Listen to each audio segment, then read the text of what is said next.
Bonjour tout le monde. Est-ce que vous m'entendez assez maintenant? Non, pas du tout. Ça, maintenant, c'est mieux?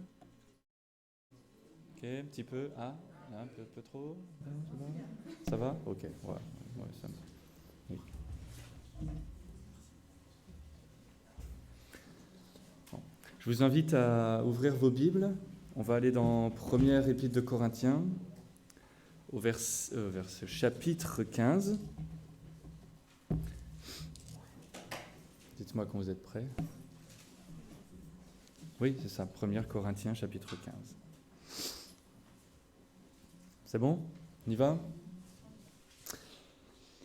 Je vous rappelle, frères, l'évangile que je vous ai annoncé et que vous avez reçu, dans lequel vous avez persévéré et par lequel vous êtes sauvés, si vous le retenez dans les termes où je vous l'ai annoncé. Autrement, vous auriez cru en vain.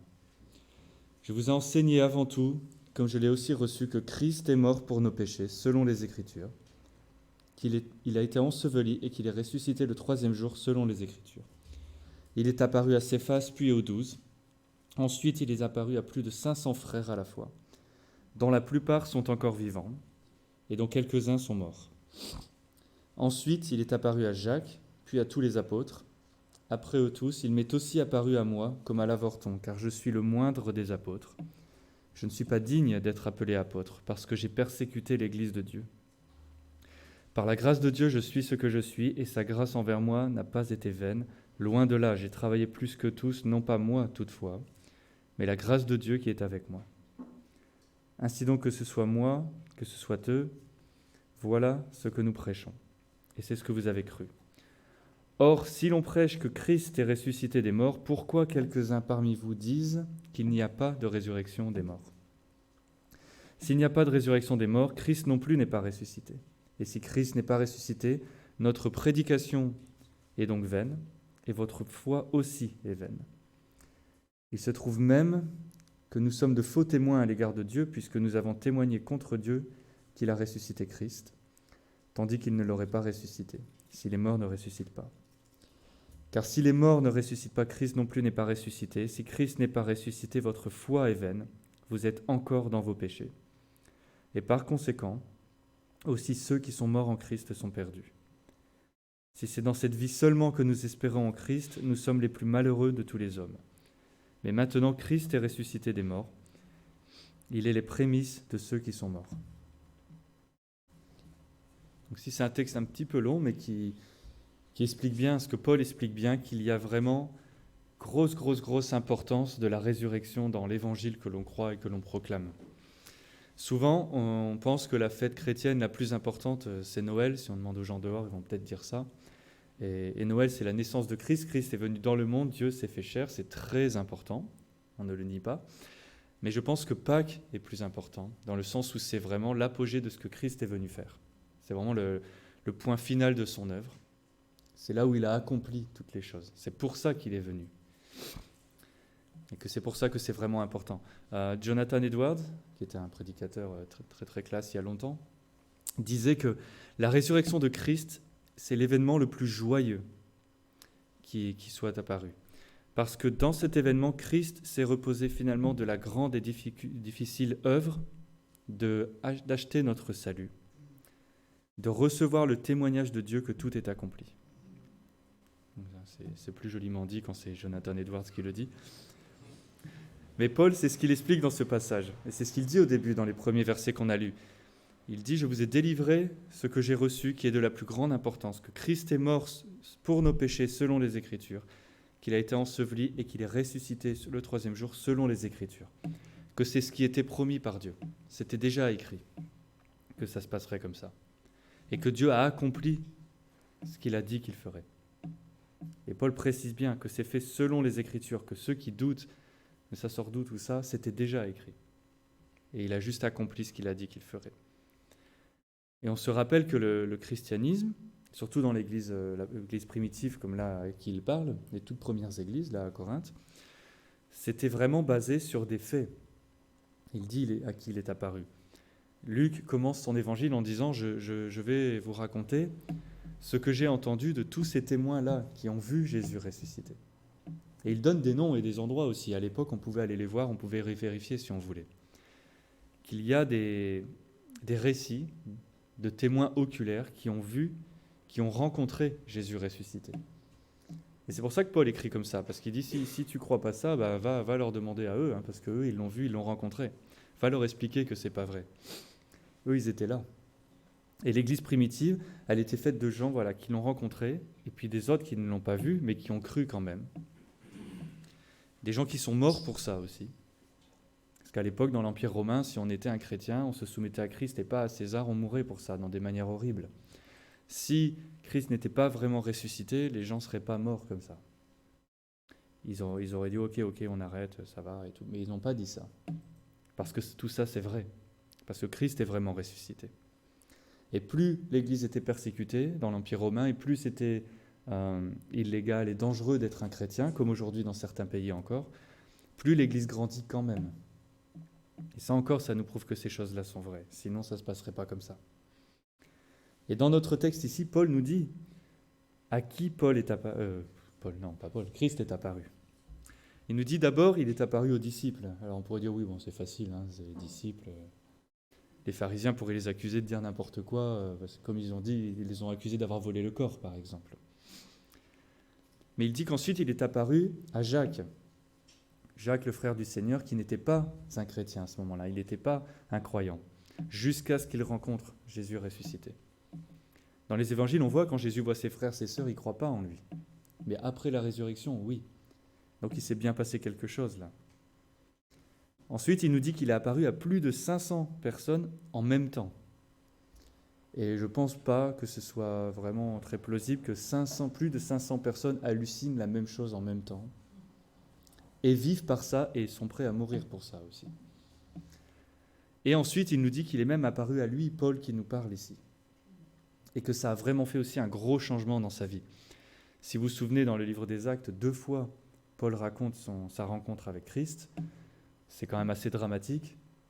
Il est le plus gros persécuteur de l'Église, et puis d'un seul coup, il tombe de son cheval, et puis il se passe plein de choses, et puis maintenant, il est le plus grand constructeur de l'Église. Il faut quelque chose d'important pour faire un changement comme ça.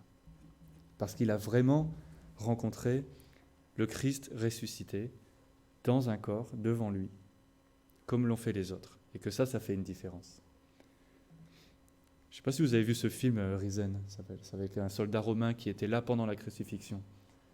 Et il lui donne la mission d'aller enquêter pour retrouver le corps que, soi-disant, les disciples ont volé, pour prouver que tout ça, c'était n'importe quoi. Et le problème, c'est qu'à force de chercher, il rencontre Jésus et il parle avec lui. Et que ça fait une grosse différence dans sa vie aussi. Et que du coup, il devient un croyant, et ensuite, après, il est itinérant, il va évangéliser, raconter son histoire. Il est très très bien, ce film-là. Parce qu'ici, on nous parle de gens comme ça, des gens qui ont rencontré Christ, qui l'ont vu, ils lui ont parlé avec lui, ils ont mangé avec lui. On nous dit qu'ils ont mangé avec lui, on l'a lu tout à l'heure. Donc il était vraiment dans un corps, il était vraiment là, parce qu'un esprit, ça ne mange pas. Et on ne peut pas le toucher non plus. Donc avoir rencontré Jésus après sa mort dans des conditions comme ça prouve vraiment que tout ça c'est vrai, qu'il était vraiment là, qu'il était vraiment ressuscité. Mais ça implique aussi beaucoup d'autres choses. Ça implique déjà que tout ce qui avait été écrit et ce que Jésus avait prédit, c'est vraiment produit. Ça implique qu'il est vraiment Dieu aussi, puisqu'il est revenu des morts comme ça, il est encore là pour leur parler, pour les enseigner et être avec eux. Ça implique qu'il ne meurt pas, il est vivant pour toujours, il est revenu de la mort et puis ensuite il est parti dans les cieux. Pas comme d'autres personnes qui ont été ressuscitées et qui sont morts 2 fois, les pauvres, comme Lazare. On n'y pense pas souvent à ça, mais le pauvre, il est mort 2 fois, quoi. C'est chaud.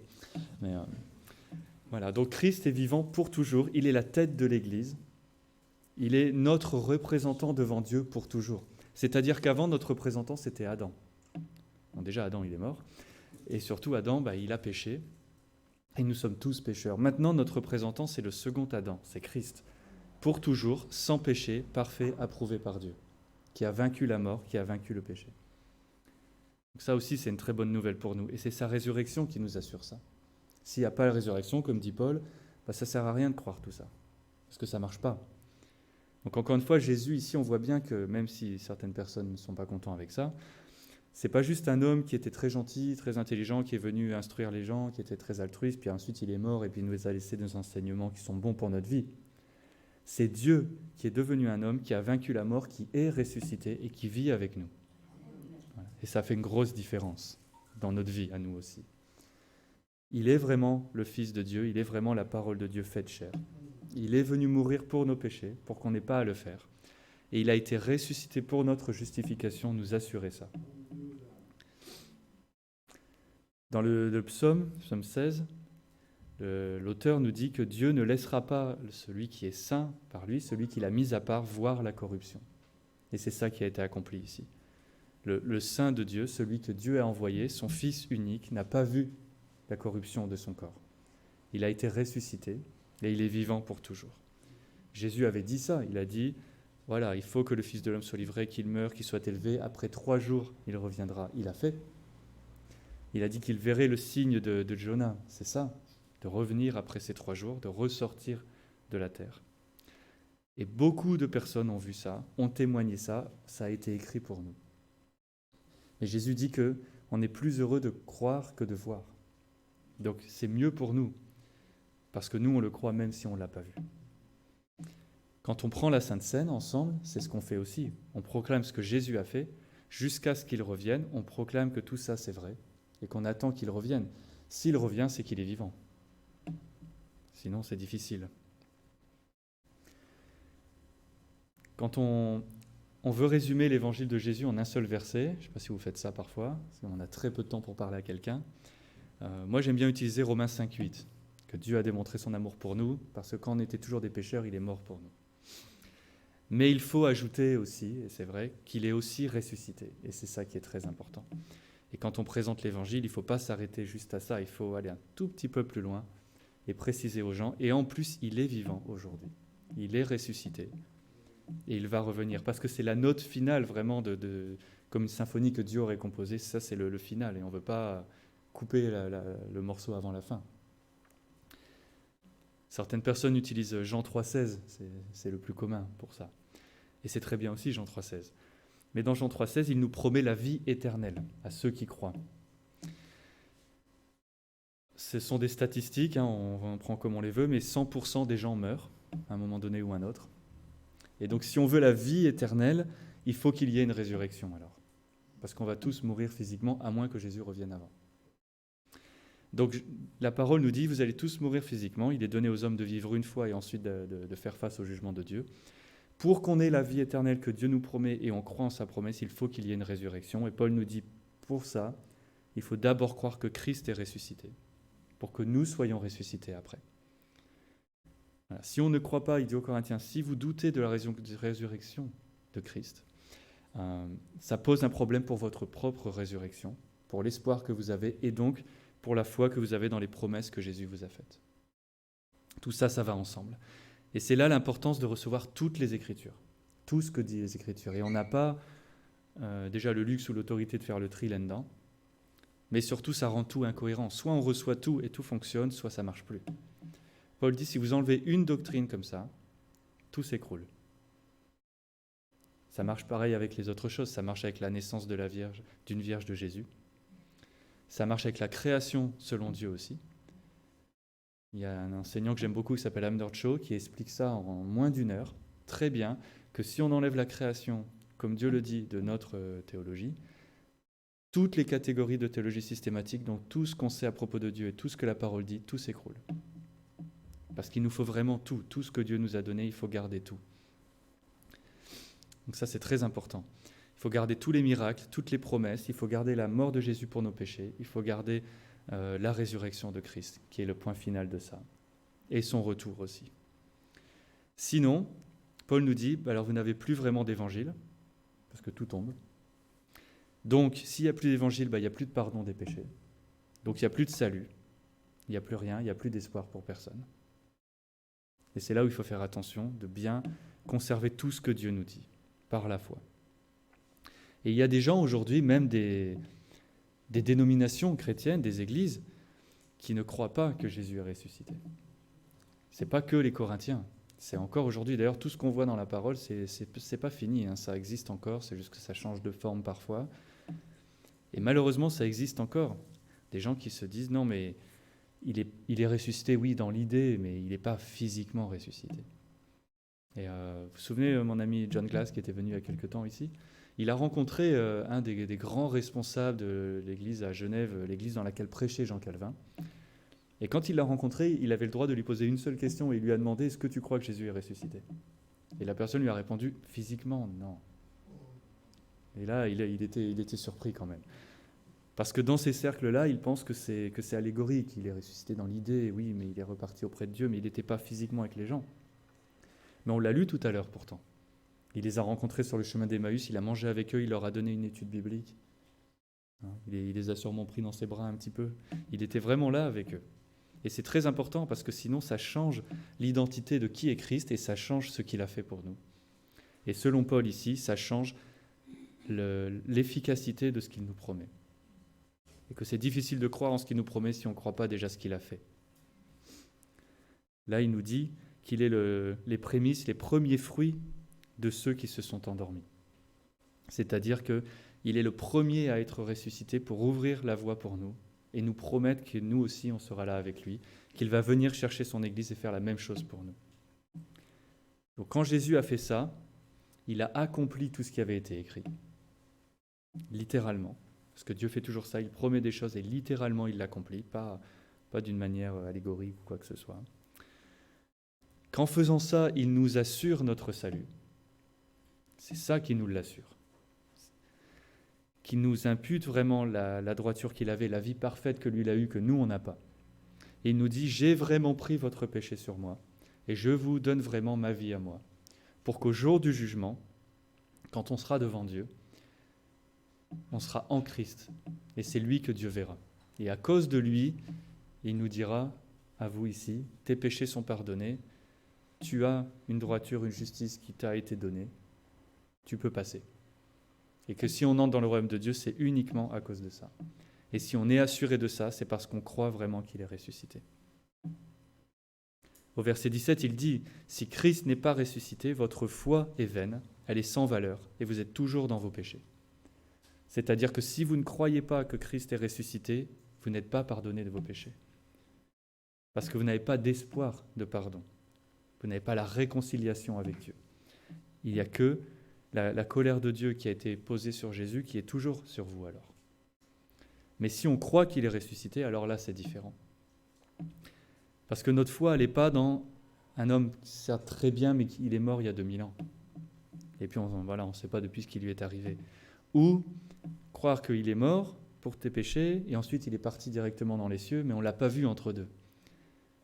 Parce que pareil, ça ne nous donne pas cette assurance, cette confirmation, cette validation par Dieu, qui est très importante. Et Paul dit, alors ta foi, elle est vaine, elle ne sert à rien, et tu n'as pas de salut dans une foi comme ça. Tu as le salut dans une foi, comme il dit dans Romains 19, que si tu confesses avec ta bouche que Jésus est Seigneur, que Jésus est Dieu, et que tu crois dans ton cœur que Dieu l'a ressuscité des morts, alors tu seras sauvé. Il faut qu'il y ait ces deux éléments-là. Parce que c'est pour ça que Dieu l'a fait. Et Paul explique pourquoi c'est ridicule d'avoir un évangile sans la résurrection dedans. Et il donne toutes les raisons quand on est dans la deuxième partie de notre texte. Il dit déjà, si dans ton évangile il n'y a pas de résurrection, alors prêcher Christ, ça n'a aucun sens, ça n'a pas de but. Ça ne sert à rien. Il dit que ta foi, elle est inutile aussi, puisqu'on vient de le dire, tu es toujours mort dans ton péché. Donc tu vas prêcher, Jésus est venu pour nous donner la vie éternelle, nous pardonner de nos péchés, mais on n'a pas l'assurance de ça, on n'a pas la confirmation de Dieu de ça. Ça ne marche pas. Ensuite, il nous dit que si on n'a pas de résurrection dans notre évangile, ça veut dire que tous les témoins de ça, toutes les Écritures, qui est inspirée par Dieu, chaque mot des Écritures, tout ça, c'est pas vrai alors. Donc on est en train de prêcher un Christ en disant mais la parole de Dieu, c'est pas vrai ce qu'elle dit, parce que nous on va dire le contraire. Elle nous dit il est venu sur le chemin, il a vu les disciples et nous on va dire non. Donc ça marche pas. Et il dit, et ça signifie aussi que personne n'a été vraiment racheté, sauvé, justifié, ou en tout cas on n'en a pas l'assurance. Il nous dit que ceux qui sont morts en Christ et pour Christ sont morts pour rien alors.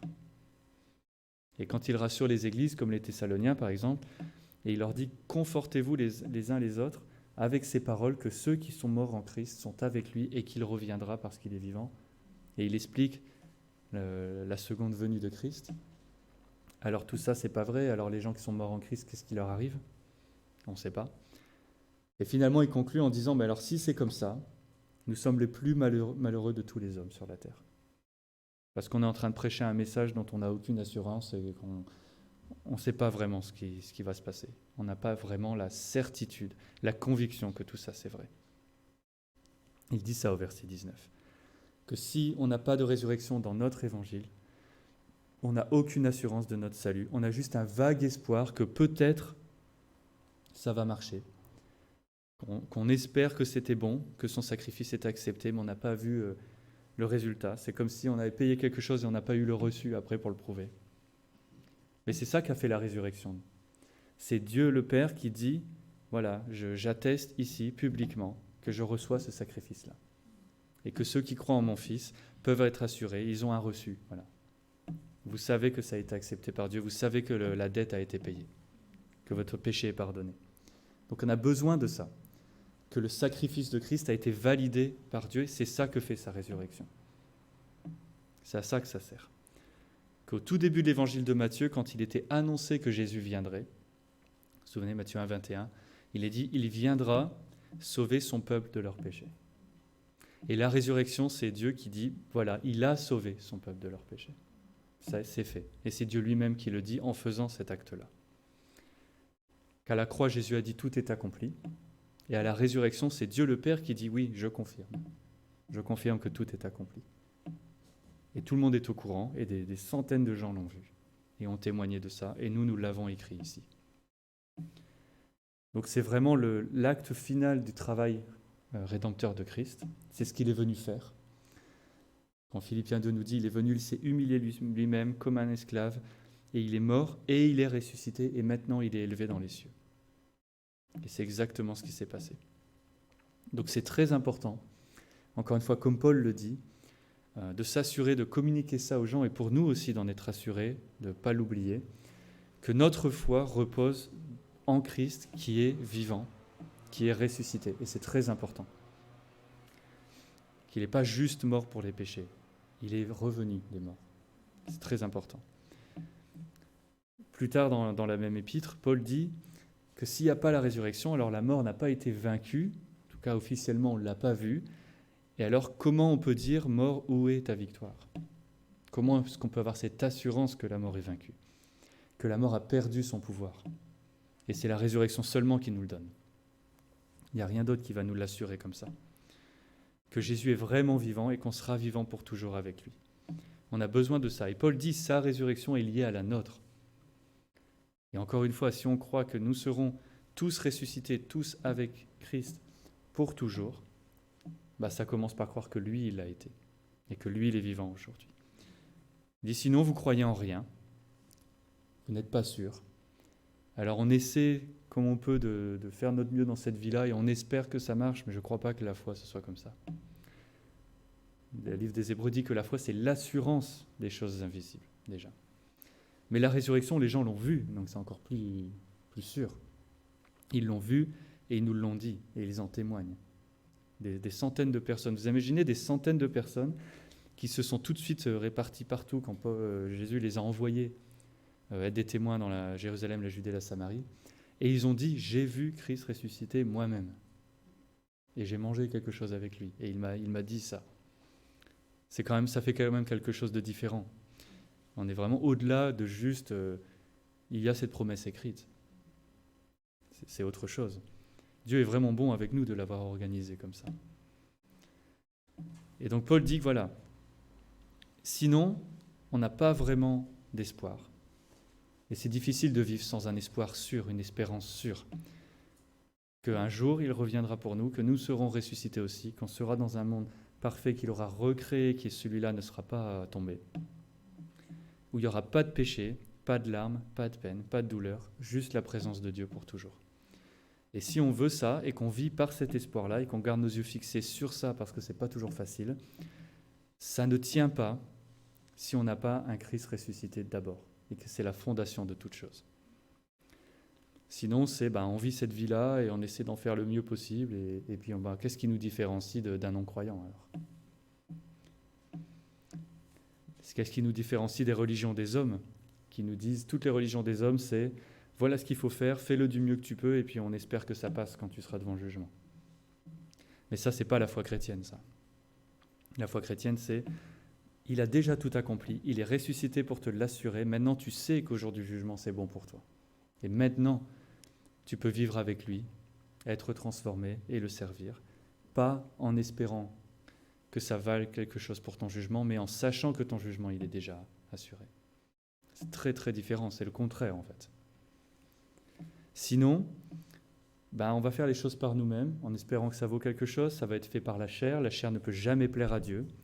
Ce sont des œuvres mortes, même des choses très bonnes, mais le but c'est pas de faire les choses en soi, le but c'est de les faire avec Dieu en se reposant sur la foi qu'il a tout accompli pour nous, et qu'on n'est pas en train d'essayer d'acquérir quelque chose. C'est ça le plus important. Sinon, ça reste une offense à Dieu de dire « Ok, tu as fait ça, mais je vais quand même faire un petit quelque chose d'autre, un petit plan B. » Le plan B, c'est manquer de foi. Dans la vraie foi, il n'y a pas de plan B. On croit ça et il n'y a rien d'autre. La vraie foi, c'est le don de Dieu pour ses enfants.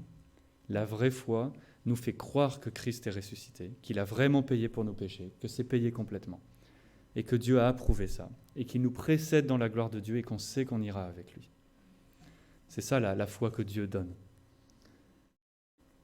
Que si on meurt, on croit ce que nous disent les Écritures, qu'on va directement avec Jésus tout de suite, c'est ce que Paul nous dit plusieurs fois, et qu'on sera avec lui en attendant son retour où il va rassembler tout son peuple, où il nous donnera des corps nouveaux qui seront préparés pour les cieux, pour l'éternité avec lui, des corps capables de le voir tel qu'il est, parce qu'aujourd'hui on ne peut pas voir Dieu et vivre, mais on aura des corps capables de le voir tel qu'il est et capables de vivre éternellement avec lui. Pourquoi on croit ça? Juste parce que Dieu a dit par la résurrection, ce que je viens de faire avec mon fils là, je vais le faire avec vous aussi, avec ceux qui croient en lui. Et comme vous le voyez là vivant, vous serez vivant aussi. Et puisque Dieu est fidèle, il fera ce qu'il a dit. Il n'y a pas de raison qu'il ne le fasse pas, il a déjà fait tout le reste, et on a les preuves de ça, on a les témoins de ça. Donc le peu de choses qui restent, qu'est-ce qu'il y a comme raison pour qu'il ne le fasse pas? Quand les gens me disent « mais tu crois vraiment que Jésus va revenir ?» Je lui dis « écoute, c'est la toute dernière chose qu'il faut faire. Tout le reste, il a déjà fait. Il a déjà accompli littéralement tout le reste, sauf ça. Qu'est-ce qu'il y a comme raison qu'il ne le fasse pas? Il n'y en a pas, il va le faire. Et donc nous avons cette espérance-là de vie éternelle à cause de cette foi qu'on a reçue, qui est placée dans un Christ ressuscité qui est vivant.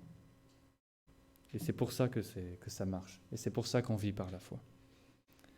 Et que cette résurrection, c'est ça qui nous aide à changer aussi toutes nos larmes en joie, comme dit la parole. Que quand les gens meurent en Christ, bien sûr, on est triste pendant un moment. Mais rapidement, on se rappelle, ces gens-là, maintenant, ils sont dans un meilleur endroit que nous. Ils sont dans la présence complète du Seigneur et moi, j'ai hâte d'y être. Et nous avons l'espoir d'être tous réunis, vivants ensemble le jour où il revient. Ça fait une grosse différence aussi. Et ça change beaucoup de choses dans notre vie pratique aussi. C'est pas juste, ok, maintenant tu le sais, et tu sais ce qui t'arrivera plus tard. C'est bien, parce qu'il faut ça, pour garder nos yeux sur les choses d'en haut, les choses à venir. Mais ça change aussi beaucoup de choses maintenant. Et c'est ça qui est important. Si on croit vraiment ça, notre vie maintenant de tous les jours, elle est différente. Sur plusieurs aspects. Déjà, Jésus dit qu'il est la résurrection et la vie, Jean chapitre 11. C'est-à-dire déjà qu'il n'est pas le ressuscité, et voilà, on croit qu'il a été ressuscité et ça suffit. Non, il est la résurrection et la vie, il donne en abondance pour nous. Il dit qu'il est près du Père, assis à la droite du Père, qu'il intercède pour nous tout le temps. C'est-à-dire qu'il sait exactement ce dont on a besoin tout le temps, avant même que nous on sache, qu'il a déjà prié pour ça. Comme il a dit à Pierre, j'ai prié pour toi, pour que quand le diable réclame ton âme, tu ne tombes pas. Il pourvoit pour tout ce dont on a besoin. Matthieu 28, quand il nous envoie en mission, à la fin, il dit « Et je suis avec vous toujours jusqu'à la fin ». Nous avons chaque jour avec nous Christ vivant avec nous. Ça doit faire une différence dans notre vie quotidienne aussi. Quand on prie, on se joint à un Jésus vivant qui est déjà en train de prier pour nous. Et on se joint à sa prière auprès du Père. Et à un Jésus qui revient aussi, et que chaque jour, on doit vivre dans l'attente que peut-être c'est aujourd'hui qu'il revient. et de faire chaque jour le mieux possible, d'être le plus fidèle possible par sa force, parce que peut-être c'est aujourd'hui qu'il revient. Et en tout cas, même si ce n'est pas aujourd'hui, on veut vivre chaque jour comme ça. Martin Luther disait ça, de vivre chaque jour comme s'il revient aujourd'hui. Et donc notre foi, ce n'est pas juste des faits, voilà, on a les faits, on les a compris et on croit que c'est vrai. Mais c'est d'avoir une rencontre et une relation personnelle avec un Christ vivant tous les jours, tout le temps. Ça aussi, c'est important. Que l'esprit qui est en nous nous change pour qu'on ait cette relation à Christ tous les jours. C'est difficile d'avoir une relation avec quelqu'un qui est mort. On a une relation avec Christ parce qu'il est vivant. L'esprit en nous a changé notre cœur pour qu'on croie ça. Moi, avant d'être sauvé, je ne pensais pas que Jésus était vivant aujourd'hui. Moi, je me disais, ok, il a sûrement existé, il est sûrement mort sur sa croix, et puis voilà. Mais l'esprit nous dit non, il est ressuscité. Et on le confesse et on le croit, et c'est ça qui nous assure qu'on est sauvé, comme on a vu Romains 10. Et qu'on aime cette vérité, que l'on vit par cette vérité, et qu'on place notre espérance dans cette vérité-là, qu'il est vivant. Et que c'est ça aussi qui nous motive pour avoir une vie selon Dieu aujourd'hui, pour obéir ses commandements, pour prier qu'il nous aide à obéir ses commandements, qu'il nous aide à recevoir sa parole et à être transformés. C'est parce qu'il est vivant et parce qu'il reviendra. C'est ça qui nous donne notre espoir aussi, c'est notre encouragement. Paul dit, rappelez-vous qu'il est vivant, qu'il va revenir, encouragez-vous les uns les autres avec ces paroles-là. Quand c'est difficile, dehors ou même dedans, parce que souvent c'est dedans que c'est plus difficile qu'ailleurs, notre encouragement, il vient de là. Christ est vivant, tout ça c'est vrai, il est avec moi tout le temps, il va revenir pour nous. Ça nous encourage pour continuer à le servir, à lui obéir, ça nous donne le confort aussi quand les choses sont difficiles, ou quand on perd les proches aussi, parce qu'on a cet espoir dans Christ vivant. Et ça, c'est important. On sait qu'il reviendra, on le verra comme il est. Et quand Pierre nous dit « Soyez toujours prêts à donner les raisons de votre espérance », les raisons pour lesquelles vous croyez ces choses, les raisons pourquoi vous vivez comme ça, pourquoi vous renoncez aux choses du monde et que vous voulez les choses d'en haut, alors que les gens dehors, vos collègues, vos amis, ils trouvent que c'est débile. Il dit « Soyez prêts à expliquer les raisons pour ça ». Et je pense que la raison principale, c'est Christ est vraiment mort pour mes péchés et Christ est vraiment vivant aujourd'hui et il va vraiment revenir. Et c'est pour ça que je vis comme ça.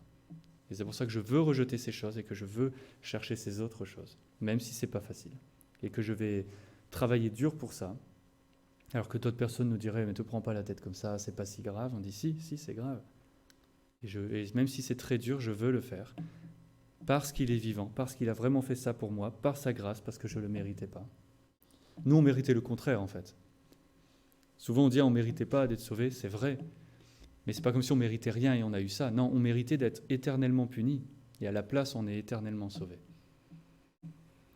Et c'est pour ça qu'on l'explique. Et Pierre nous dit, soyez prêts à l'expliquer, soyez prêts à dire aux gens pourquoi. Soyez prêts à dire comme Paul aux gens, pourquoi il faut que Christ soit ressuscité. Quand Paul était à Athènes, il a commencé à prêcher, les gens l'écoutent. Dès qu'il dit le mot résurrection, ils l'ont coupé, il n'a pas pu aller plus loin. Normalement, quand il était sur la montagne de Mars, là, il aurait dû avoir à peu près 6 minutes pour prêcher. C'était le concept là-bas. Les philosophes allaient là-bas, montaient sur cette petite montagne, ils avaient 6 minutes pour dire un truc. Et si vous lisez le discours de Paul dans Acte 17, vous avez à peine 2 minutes. Parce que dès qu'il dit résurrection, les gens l'ont coupé. Parce que ça passe pas. Mais même si ça passe pas, il leur a dit quand même 2 fois. Parce que c'est important. On ne peut pas dire aux gens les raisons de notre foi. On ne peut pas appeler les gens à croire si on ne met pas Christ ressuscité dedans. Et Paul, il savait qu'ils ne l'entendraient pas. Il les connaissait, ces gens-là. Mais il leur a dit quand même. Parce que c'est important. Parce qu'on ne peut pas l'enlever. Parce que sinon, il n'y a pas, comme il a dit, il n'y a pas de raison pour la foi. Si on communique aux gens l'évangile en enlevant ça parce que ça va les vexer, on ne leur a rien dit. On ne leur a pas vraiment dit l'évangile. On ne les a pas menés à la foi. On ne les a pas confrontés à ce qui vraiment ils ont besoin. Donc c'est plus que juste des croyances pour notre espoir ou des motivations pour louer Dieu. C'est vraiment la raison pour laquelle on vit par la foi. Que Christ est ressuscité. C'est la raison pour laquelle on offre nos corps en sacrifice vivant qui lui plaise chaque jour. Ou en tout cas, on veut faire ça. C'est la raison pour laquelle on participe dans cette mission qu'il nous a donnée, d'aller dans toutes les nations, de faire des disciples, de leur enseigner tout ce qu'il nous a appris. Pourquoi est-ce qu'on fait ça ? Parce qu'il est vivant, parce qu'il est avec nous toujours. C'est pour ça qu'il finit par ça. C'est la raison pour laquelle on attend sa venue, parce qu'on croit vraiment qu'il est vivant. C'est pour ça qu'on le sert et qu'on vit pour lui et qu'on va proclamer tout ça, même à ceux qui n'ont pas envie de l'entendre.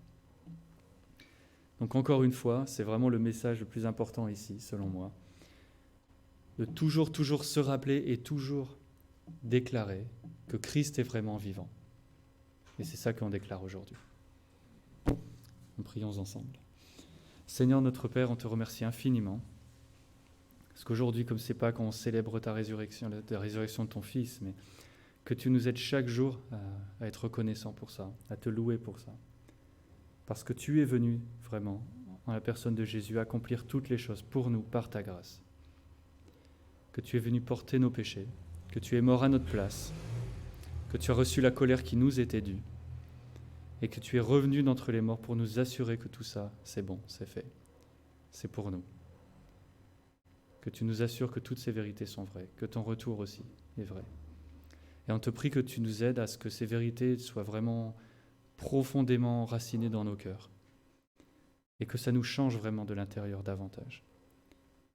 Que ça nous encourage pour te servir, pour continuer de confesser nos péchés, pour continuer d'être sanctifiés, transformés par toi, pour continuer d'être tes témoins dans le monde, pour t'honorer avec nos vies, et vraiment d'attendre ton retour avec impatience, mais d'attendre activement en faisant tout ce que tu nous as demandé. Et on te remercie parce que tout ça, c'est par ta grâce, c'est par ta force, c'est ton œuvre en nous, que nous sommes ton ouvrage, que c'est toi qui crées en nous de croire tout ça, de vouloir ces choses et de les faire. Aide-nous à nous reposer uniquement sur toi et à ne jamais oublier ces vérités que tu nous donnes dans ta parole. Et on te prie au nom de Jésus. Amen. Avant de descendre, je veux juste